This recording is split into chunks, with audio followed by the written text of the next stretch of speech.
হাদিস আপনাদের সামনে তেলাওয়াত করা হয়েছে।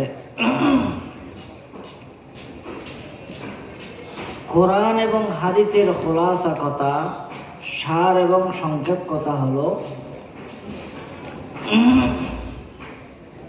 ইবাদত বলা হয় আল্লাহর হুকুমকে রাসূলুল্লাহ সাল্লাল্লাহু আলাইহি ওয়াসাল্লামের তরিকা মোতাবেক করাকেই। আর আল্লাহ তাআলাকে পাওয়ার জন্য, আল্লাহ তাআলার নৈকট্য হাসিল করার জন্য রাসূলুল্লাহ সাল্লাল্লাহু আলাইহি ওয়াসাল্লামের ইতাআত, রাসূলুল্লাহ সাল্লাল্লাহু আলাইহি ওয়াসাল্লামের অনুগত্য অবশ্যই দরকার। আল্লাহকে যদি কেউ পেতে চায়, আল্লাহর নৈকট্য যদি কেউ হাসিল করতে চায়, তাহলে আল্লাহকে পাওয়ার, আল্লাহর নৈকট্য অর্জন করার উপায় হলো কি? মুহাম্মদুর রাসূলুল্লাহ সাল্লাল্লাহু আলাইহি ওয়াসাল্লাম। দুনিয়ার মধ্যে যত মখলুক আল্লাহ তাআলা পয়দা করছেন, সবগুলি আল্লাহ তাআলাকে মহব্বত করে। গাছপালা আল্লাহ তাআলাকে মহব্বত করে, পশু পাখি আল্লাহ তাআলাকে মহব্বত করে। আবার আমাদের দেশে যে হিন্দু বৌদ্ধ আছে, তারাও আল্লাহ তাআলাকে ভালোবাসার দাবি করে। পশু পাখি যে গাছের মধ্যে কিচিমিচি করে, চিকিমিকি করে, আমরা মনে করি পশু পাখি কিচিমিচি করতেছে। পশু পাখি আওয়াজ দিচ্ছে, চিল্লাপাল্লা করতেছে। কিন্তু কোরআনে পাকের মধ্যে আল্লাহ তাআলা বলেন, ইসাব্বিহু লিল্লাহি মান ফিস সামাওয়াতি ওয়া মান ফিল আরদ। আসমান এবং জমিনে যত কিছু আল্লাহ তাআলা সৃষ্টি করছেন,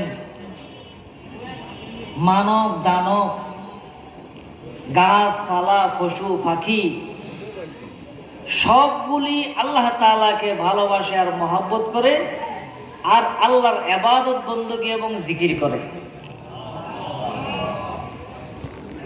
এই আয়াত থেকে পরিষ্কার বোঝা যায়, পশু পাখি গাছে বসিয়ে দেয়, কিচিমিচি করে, চিকিমিকি করে। আমরা মনে করতেছি যে পশু পাখি কিচিমিচি করতেছে, চিল্লাফালা করতেছে। আল্লাহর আরেফরা বলেন, আর কোরআন এর তাফসীরের মধ্যে আসছে, এগুলি কিচিমিচি আর চিল্লাফালা নয়, বরং এগুলি আল্লাহর জিকির করতেছে। ঠিক। এইভাবে বিভিন্ন জন বিভিন্নভাবে আল্লাহকে পেতে চায়। যেমন নাকি আমি আপনাদের সামনে যে আয়াত তেলাওয়াত করছি, কুল ইন কুনতুম তুহিব্বুনাল্লাহ ফাত্তাবিউনি, এই আয়াতের শান নজুল হইল, এই আয়াতটা কেন নাযিল হয়েছে, যেটাকে বলা হয় সবাবুন নুজুল বা শান নজুল। আয়াতের শান নজুল হইল, মক্কায় কাফেররা মূর্তিদেরকে পূজা করতেছে,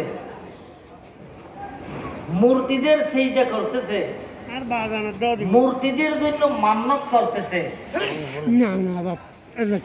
মূর্তিদের জন্য মান্নত করতেছে, মূর্তিদের পূজা করতেছে, মূর্তিদেরকে সামনে নিয়ে সিজদা করতেছে। এইভাবে মূর্তিদের যখন পূজা করতেছে, তখন রাসূলুল্লাহ সাল্লাল্লাহু আলাইহি ওয়াসাল্লাম তাদেরকে বলল, তোমাদের খালেক মালিক কে? কই আমাদের খালেক আল্লাহ, মালিক আল্লাহ। এরপরে জিজ্ঞাসা করেন, তোমাদের সৃষ্টিকর্তা কে? কই আমাদের সৃষ্টিকর্তা আল্লাহ। আপনি এই কথা হিন্দুদের থেকে জিজ্ঞাসা করিয়েন, তারা বলবে আমাদের সৃষ্টিকর্তা, এরা বলবে। ওই সময় যেমন বলছিল এখনো বলবে। তখন তারা বলছে আমাদের সৃষ্টিকর্তা হলেন কে? আল্লাহ। আল্লাহ। তোমাদের মালিক কে? কয় আমাদের মালিক হলো আল্লাহ। তখন রাসূলুল্লাহ সাল্লাল্লাহু আলাইহি ওয়াসাল্লাম ইরশাদ করেন যে শুনো, তোমরা বলতেছো তোমাদের মালিক আল্লাহ, তোমাদের খালেক আল্লাহ, তোমাদের সৃষ্টিকর্তা আল্লাহ, তাহলে তোমরা এইগুলি আল্লাহর জন্য করবা, ইবাদত আল্লাহর জন্য করবা, সিজদা আল্লাহর জন্য করবা, মান্নত আল্লাহর জন্য করবা, কেন মূর্তির জন্য করতেছো? তখন খ্রিস্টানরা বলছিল যে আমরা মা না বুঝুল আসনামা, আমরা মূর্তিগুলির পূজা করি না, ইল্লা হুব্বান লিল্লাহি, শুধু আল্লাহর মহাব্বতেই আমরা মূর্তিগুলির পূজা করি। নাউযুবিল্লাহি মিন যালিক। তারা কি বলছে?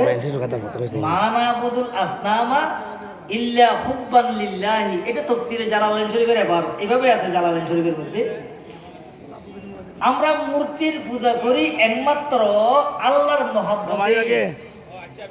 কেন?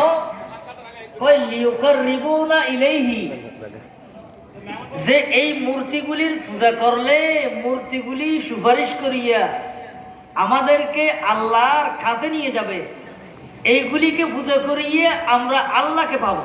নাউযুবিল্লাহি মিন যালিক। সেই জন্য তারা মূর্তির কি করতেছে? পূজা করতেছে। তাহলে মূর্তি পূজকরা মূর্তি পূজা করতেছে কিসের জন্য? আল্লাহকে পাওয়ার জন্য। মূর্তি পূজকরা মূর্তি কেন পূজা করে? আল্লাহকে পাওয়ার জন্য। এখন আল্লাহ তাআলা এই ঘটনার প্রেক্ষিতে কোরআনে পাকের মধ্যে আয়াত নাযিল করেন, কুল ইন কুনতুম তুহিব্বুনাল্লাহা ফাত্তাবিউনি, কুল ইন কুনতুম তুহিব্বুনাল্লাহা ফাত্তাবিউনি। ইহুদি এবং নাসারা কাফেররা বলতেছে আমরা মূর্তিকে পূজা করতেছি আল্লাহর মহাব্বত নিয়ে। বলছে না, মা নাবুদুল আসনামা ইল্লা হুব্বান লিল্লাহ, মূর্তির পূজা করতেছি আমরা আল্লাহর মহাব্বত নিয়ে। আল্লাহ তাবারক ওয়া তাআলা কালামে পাকের আয়াত নাযিল করে স্পষ্ট করে দিলেন, শুনো, কুল ইন কুনতুম তুহিব্বুনাল্লাহ, হে দুনিয়ার মানুষ, হে ইহুদি নাসারা, যত প্রকারের দুনিয়ার মধ্যে আমার মখলুক আছে, মানুষ আছে, শুনে নাও, শুনে নাও। যদি তোমরা চাও আমাকে মহাব্বত করতে, তাহলে তুমি তোমার তরিকা মতে, তোমার সিস্টেম মতে মহাব্বত করলে হবে না। আমার মতো মহাব্বত করলে হবে? তো কি করতে হবে? কুল ইন কুনতুম তুহিব্বুনাল্লাহা ফাত্তাবিউনি, যে তোমরা যদি আমি আল্লাহ তাআলার মহব্বতের কথা বলে থাকো, আমি আল্লাহকে ভালোবাসার দাবি করো, তোমরা যদি বলো আমি আল্লাহকে ভালোবাসি, আল্লাহকে মহব্বত করি, আল্লাহকে পেতে চাই, আল্লাহ তাআলা বলেন আমাকে পাওয়ার তরিকা হলো আমার নবী মুহাম্মদুর রাসূলুল্লাহ সাল্লাল্লাহু আলাইহি ওয়াসাল্লাম। আমাকে পাওয়ার তরিকা কি? নবী মুহাম্মদুর রাসূলুল্লাহ সাল্লাল্লাহু আলাইহি ওয়াসাল্লাম। মুহাম্মদ সাল্লাল্লাহু আলাইহি ওয়াসাল্লামের ভিতর দিয়েই আল্লাহ পর্যন্ত পৌঁছা।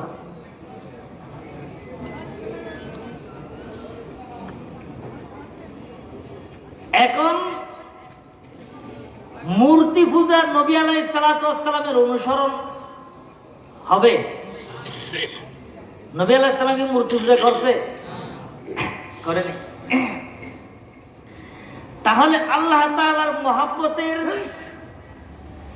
তরিকা আল্লাহ তাআলা কোরআনের মধ্যে পরিষ্কার করে দিয়েছেন যে শুনো, আমার ভালোবাসা, আমার মহব্বতের প্রকাশ হবে নবী মুহাম্মদুর সাল্লাল্লাহু আলাইহি ওয়াসাল্লামের অনুসরণের মধ্য দিয়ে। নবী মুহাম্মদ সাল্লাল্লাহু আলাইহি ওয়াসাল্লামের অনুসরণ করা মানে আল্লাহকে মহব্বত করা। নবী সাল্লাল্লাহু আলাইহি ওয়াসাল্লামকে মহব্বত করা মানে নবী আলাইহিস সালামের ইতাআত করা মানে আল্লাহকে ইতাআত করা। নবী আলাইহিস সালামকে মানা মানে কাকে মানা? এটা আমার কথা নয়, কোরআনের কথা। কোরআনে আল্লাহ তাআলা পরিষ্কার বলেন, মাইয়ুতির রাসূল ফাকাদ আতা আল্লাহ, মাইয়ুতির রাসূল ফাকাদ আতা আল্লাহ।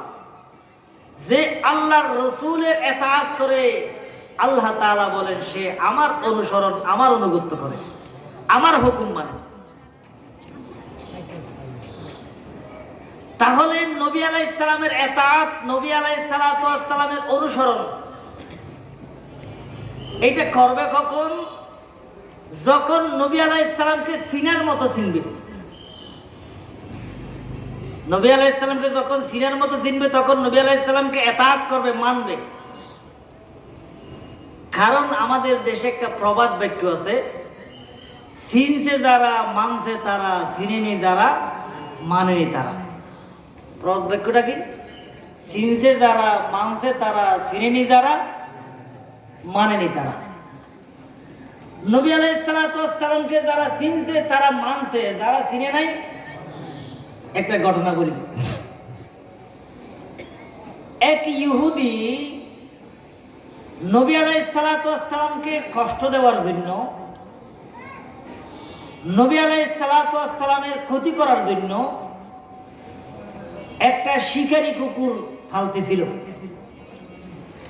আরবের মধ্যে কতগুলি শিকারী কুকুর ছিল। শিকারী কুকুর তো বুঝেন মনে হয় না?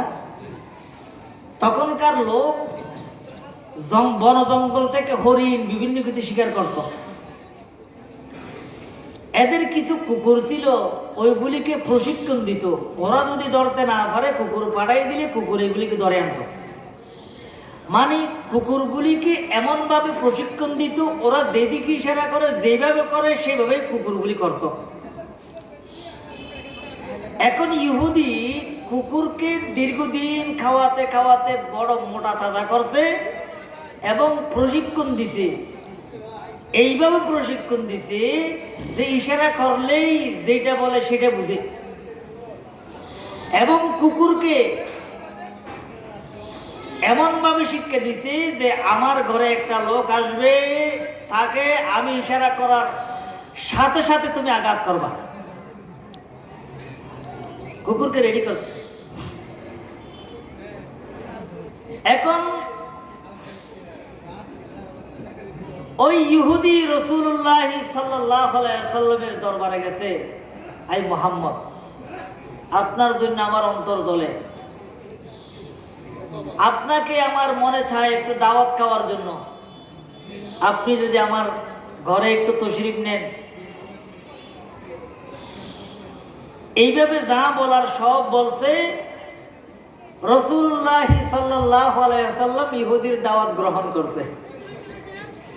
সাহাবায়ে কেরাম রিদওয়ানুল্লাহি আলাইহিম আজমাইন বলতেছেন, ইয়া রাসূলুল্লাহ, আপনি ইহুদির দাওয়াত গ্রহণ করলেন, উনি আপনাকে ওখানে খানার জন্য দাওয়াত দিয়েছে, আপনি সেই দাওয়াতটা গ্রহণ করলেন।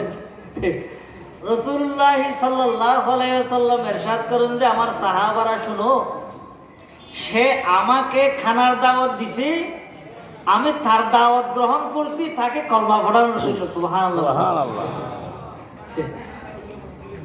সে নবী আলাইহিস সালামকে দাওয়াত দিছে কিসের জন্য? খানা খাওয়ার জন্য।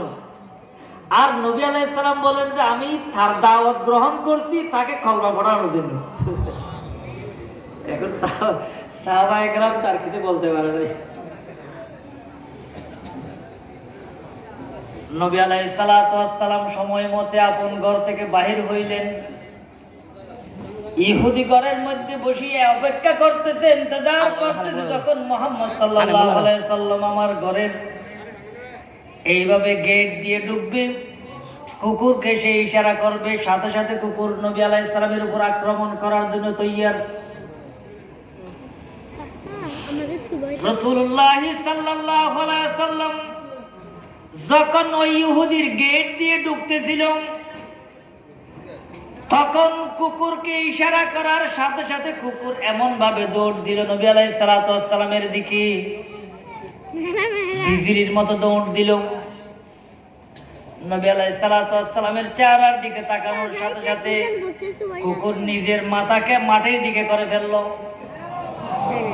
আক্রমণ করে নাই। কিছুক্ষণ নবী আলাইহিস সালাতু ওয়াস সালামের চেহারার দিকে তাকিয়ে আবার কুকুর ইহুদির দিকে দৌড়ে গেল, কিন্তু ইহুদি কুকুরকে দ্বিতীয়বার আবার রাসূলুল্লাহ সাল্লাল্লাহু আলাইহি সাল্লামকে আক্রমণ করার জন্য পাঠাইলো। দ্বিতীয়বার আসিও কুকুর নবী আলাইহিস সালামের চেহারার দিকে তাকাইয়া আবার নিচের দিকে গেল।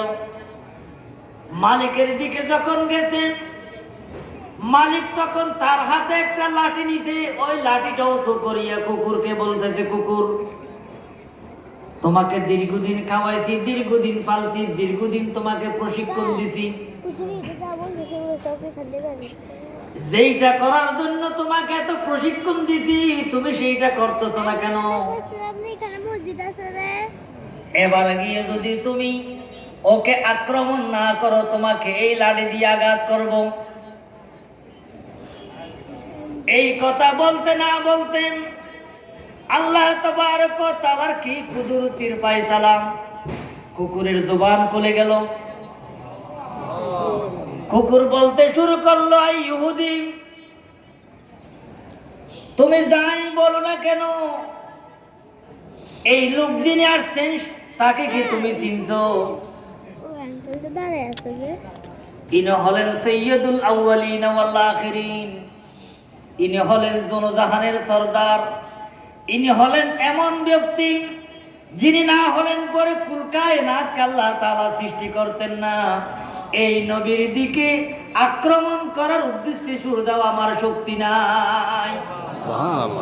এই কথা বলার পরে কুকুর বলল, আই ইহুদি, যতবার তুমি আমাকে রাসূলুল্লাহ সাল্লাল্লাহু আলাইহি সাল্লামকে আক্রমণ করার জন্য পাঠাইছো, আমি নবী আলাইহিস সালামের চেহারার দিকে তাকানোর পরে, নবী আলাইহিস সালাতু ওয়াস সালামের চেহারার দিকে তাকাইলে জমিন থেকে আমি আরশ আযীম পর্যন্ত দেখতে পাই। সুবহানাল্লাহ। এই কথা বলার পরে কুকুর নবী আলাইহিস সালাতু ওয়াস সালামকে আক্রমণ করার জন্য ওইদিকে আর যায় নাই। এই অবস্থা দেখার পরে ইহুদি অবাক হয়ে গেল এবং কুকুর সর্বশেষ যখন লাঠি দিয়ে আঘাত করতে চাইতেছে, কুকুর বলতেছে, শুনো, তুমি যদি আমার গায়ে আঘাত করো, তোমার মাথা থেকে পা পর্যন্ত আমি চামড়া একটাও লাগবো না। কুকুর বলে ফেলছে। এই কথা বলার পরে ইহুদি রাসূলুল্লাহ সাল্লাল্লাহু আলাইহি ওয়াসাল্লামের কাছে দৌড়ে গেলেন এবং পায়ে লুটে পড়লেন এবং ক্ষমা চাইলেন। সুবহানাল্লাহ। এরপরে ইহুদি যেটা বলছে সেইটা হয় নাই, ইহুদি যেটা বলছে সেটা, কিন্তু নবী আলাইহিস সালাম যেটা বলছে সেটা কি? আমি ওকে কলমা পড়ানোর জন্য যাচ্ছি। সুবহানাল্লাহ। কলমা পড়াইছে। এই ঘটনাটা বলার পিছনে কারণ হইল, চিনতে যারা মানছে তারা, চিনেনি যারা মানেনি তারা। নবী আলাইহিস সালাতু ওয়াস সালামকে কুকুর চিনছে, কুকুর নবী আলাইহিস সালামকে, সেই জন্য নবী আলাইহিস সালামকে মানছে, আক্রমণ করছে। সেজন্য যারা নবী আলাইহিস সালাতু ওয়াস সালামকে চিনছে, নবী আলাইহিস সালাতু ওয়াস সালামকে মানবে, নবী আলাইহিস সালামের ইতাআত করবে। ইতাআত মানে অনুসরণ, অনুকরণ। আরে বলেন, যারা নবী আলাইহিস সালাতু ওয়াস সালামকে ভালোবাসে, যারা নবী আলাইহিস সালামকে মহব্বত করে, অবশ্যই এরা নবী আলাইহিস সালাতু ওয়াস সালামকে মানবেই। কারণ লাউ কানা হুব্বুকা সাদিকান লাআতাতাহু, লাউ কানা হুব্বুকা সাদিকান লাআতাতাহু, ইন্নাল মুহিব্বা লিমান ইউহিব্বু মুতিউ। আরে বলেন, লাউ কানা হুব্বুকা সাদিকান, তোমার মহব্বত যদি বাস্তব সত্য হয়, তোমার মহব্বত যদি বাস্তব সত্য হয়, লা আতাতাহু, তুমি নবী আলাইহিস সালাতু ওয়াস সালামের ইতাআত করতা, অবশ্যই তুমি নবী আলাইহিস সালামের ইতাআত করতা। নবী আলাইহিস সালামের ইতাআত মানে আমার জীবনে যত কাজ হয়, আমার খানা পিনা নবী আলাইহিস সালামের খানা পিনার মতো হইতে হবে, আমার খানা পিনা খাওয়াটা খার তরিকা মতো হইতে হবে রাসূলুল্লাহ সাল্লাল্লাহু আলাইহি সাল্লামের তরিকা মোতাবেক। আমার ঘুম চেতন কার মতো হইতে হবে, আমার হাঁটা চলা কার তরিকা মোতাবেক, আমার মামলাত মাশরা কার তরিকা মোতাবেক, প্রত্যেকটা কদম বকদম নবী আলাইহিস সালাতু ওয়াস সালামের তরিকা মোতাবেক হওয়া চাই। যদি তাই হয় তখন হবে আল্লাহর নবী আলাইহিস সালামের মহব্বতের মধ্য দিয়ে, ইতাআত করার মধ্য দিয়েই আল্লাহর ভালোবাসা। তাহলে নবী আলাইহিস সালামের ইতাআতের মধ্য দিয়ে কার ভালোবাসা পাওয়া যাবে? আল্লাহর ভালোবাসা। মনে করেন নবী আলাইহিস সালাতু ওয়াস সালাম যেভাবে খানা খাইছে, আমি আপনি সেইভাবে যদি খানা খাই, তাহলে আমার নাম হবে আশিক রাসূল। নবী আলাইহিস সালাতু ওয়াস সালাম যেভাবে ঘুমাইছে, সেই তরিকা মোতাবেক ঘুমাইলে আমার নাম হবে আশিক রাসূল। নবী আলাইহিস সালাতু ওয়াস সালাম যেভাবে মসজিদে ঢুকছে আর বাহির হইছে, সেইভাবে আমার ঢুকানি আর বাহির হওয়ানে হইলে আমার নাম হবে আশিক রাসূল। রাসূলুল্লাহ সাল্লাল্লাহু আলাইহি সাল্লামের বিবাহ শাদী যেইভাবে হইছে, আমার এবং আমার ছেলে মেয়েদের বিবাহ শাদী যদি সেইভাবে হয়, আমার নাম হবে আশিকে। এইটা হবে মহব্বত। এইটা হবে কি? কারণ মহব্বতের দাবি হইল ইতাআত করা, মহব্বতের দাবি হইল কি?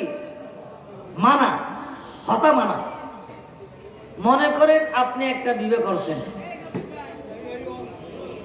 আপনি একটা বিবাহ করছেন, আপনি বিবাহ করার পরে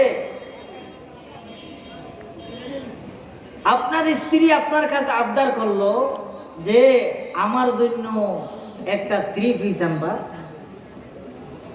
একটা স্নো আনবা, আর একটা অমুক নাস্তা আনবা, একটা আবদার করছে, আপনি আনেন নাই। আরেকদিন বলছে আনেন নাই, বলে আমি আপনাকে মহব্বত করি। কি বলে? আমি আপনাকে মহব্বত করি, সেই কথাটা বলে। আরেকদিন বলছে আপনি আমাকে মহব্বত করেন, বলেন আপনি বলেন যে আমি তোমাকে মহব্বত করি, তাহলে আমি যা বলি একটাও তো কখনো আনলাম না, যে আজকে আমার জন্য মুখ নাস্তাটা আনবা। রাত্রি ঘরে চলে আসছে, কইটা আনলা না, কথা আমি তোমাকে মহব্বত করি। কথা বুঝেন নেই? আমি কিন্তু তোমাকে মহব্বত করি, কিন্তু শুধু মহব্বতের কথা বলে খাদের বেলায় নেই। একটা 3 পিস আনতে বলবো আনে না, শুন আনতে বলবো আনে না। কথা বুঝেন নাই? একটু নাস্তা আনতে বললেও, কিছু একটা করতে বললেও কিন্তু বলে আমি তোমাকে।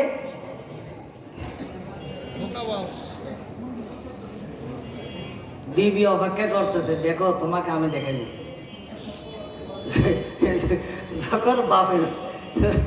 যখন বাপের বাড়ি যাওয়ার সময় হয়েছে, উনি বাপের বাড়ি বেড়াইতে গেছে, ওখানে আর আসে না। বোনের জামাইকে পাঠাইছে, অমুক আত্মীয়কে পাঠাইছে, ওনাদের দ্বারা খবর নিছে। স্ত্রী বলে যে উনি আমাকে যে মহাব্বত করে, সেই মহাব্বত নিয়ে থাকতে বলো, আমি ওনার ওখানে যাব না। ওনাকে ওই মহাব্বত নিয়ে থাকতে বলো। হ্যাঁ, যদি আপনার বাস্তব স্ত্রীর সাথে মহাব্বত থাকে, স্ত্রীর যেই ভালোবাসার প্রমাণ, যে ওনাকে আপনি নাস্তা পানি বিভিন্ন বিষয় যেইগুলি আছে, সেইগুলি ওনার হুকুম মতে করবা কিনা? অবশ্যই করবা। অবশ্যই কি করবা। যদি বাস্তবে আমার সাথে নবী আলাইহিস সালাতু ওয়াস সালামের সাথে ভালোবাসার সম্পর্ক থাকে, মহাব্বতের সম্পর্ক থাকে, তাহলে নবী আলাইহিস সালাতু ওয়াস সালামের অনুসরণ আমার জীবনের প্রতিটি সেক্টরে, প্রতিটি স্তরে, প্রতিটি কাজে কর্মে, কথায়, সর্ব জায়গায়, সর্ব অবস্থায় হবে নবী আলাইহিস সালামের ইতাআত। আর এই নবী আলাইহিস সালামের ইতাআতের মাধ্যমেই আল্লাহর মহব্বত, আর আল্লাহর মহব্বতের মাধ্যমেই যা করি এটার নামে ইবাদত। মনে করেন আমি খানা খাই, খানা খাওয়াটা কার হুকুম বলেন তো? আল্লাহ, আল্লাহর হুকুম। খানা আমরাও খাই, হিন্দুরাও খায়, গরু ছাগলও খায়, পশু পাখিও খায়, নাকি খায় না? গরু ছাগল পশু পাখি সব মহলুকাত খানা খায়, কিন্তু অন্যান্য মহলুকাতের খানা খাতে কি ইবাদত? আমাদের খানা ইবাদত কিনা? ইবাদত। আমাদের খানাটা ইবাদত। বাকি আমার খানা ইবাদত হবে কখন? যখন এই খানা খাওয়াটা আল্লাহর হুকুম। প্রথমে আমাদের সিদ্ধান্ত নিতে হবে আল্লাহর হুকুমটা কার তরিকা মতো করতে হবে। এটার নাম হলো ইবাদত। ইবাদতের খোলাসা কি বলছি? আল্লাহর হুকুমকে নবী আলাইহিস সালামের তরিকা মতো করার নাম হলো ইবাদত। এই কথাটা মনে রাখবা। আল্লাহর হুকুমকে নবী আলাইহিস সালামের তরিকা মোতাবেক করার নাম কি? ইবাদত। তাহলে ইবাদত কাকে বলে বলেন তো? আল্লাহর হুকুম নবী আলাইহিস সালামের তরিকা মোতাবেক করা। বলেন ইবাদত কাকে বলে? আল্লাহর হুকুম নবীর তরিকা মতো চলা। আবার বলেন ইবাদত কাকে বলে? আল্লাহর হুকুম নবীর আল্লাহর হুকুমকে নবী আলাইহিস সালামের তরিকা মোতাবেক করার নাম হলো ইবাদত। মনে করেন আল্লাহ তাআলা খানা খাওয়ার জন্য, পানি খাওয়ার জন্য বলছে কিনা? আল্লাহ তাআলা বলেন কুলু ওয়াশরাবু। কোন শিবরাইন না? কুলু মানে খাও, ওয়াশরাবু মানে পান করো। খাও আর পান করো, কোরআনের আয়াত। এখন খানা খাওয়া, পানি খাওয়া, এইটা যদি আমার মতো করে আমি খাই, ইবাদত হবে? পশু পাখি যেভাবে খাই সেভাবে খাইলে ইবাদত হবে না? হবে না। হ্যাঁ, রাসূলুল্লাহ সাল্লাল্লাহু আলাইহি ওয়াসাল্লাম যেইভাবে খানা পিনা খাইছে, আমি আর আপনি যদি সেইভাবে খানা পিনা খাই, আমাদের খানা পিনা এটা হবে কি? ইবাদত। এবার শুনেন, তাহলে খানা পিনা খাওয়ার সময় প্রথমে যে আমার মনে করতে হবে খানা পিনা খাওয়াটা আল্লাহর হুকুম, আর খানা পিনার নিজস্ব কোনো ক্ষমতা নাই, নিজস্ব কোনো শক্তি নাই। খানা পিনার যদি নিজস্ব কোনো ক্ষমতা এবং শক্তি থাকতো, একই ঘরের মধ্যে আমি আর আপনি সবাই খাই, কেউ ভাত খাইয়া, পানি খাইয়া, নাস্তা খাইয়া বুড়ো হয়ে যায়, কেউ ভাত পানি এগুলি খাইয়া বুড়ো হয়ে যায়, আর কতগুলি জওয়ান হয়ে যায়। কি খানার কোনো ক্ষমতা আছে না? এইগুলি কর্ণওয়ালাকে আল্লাহ একই দেখতে হবে।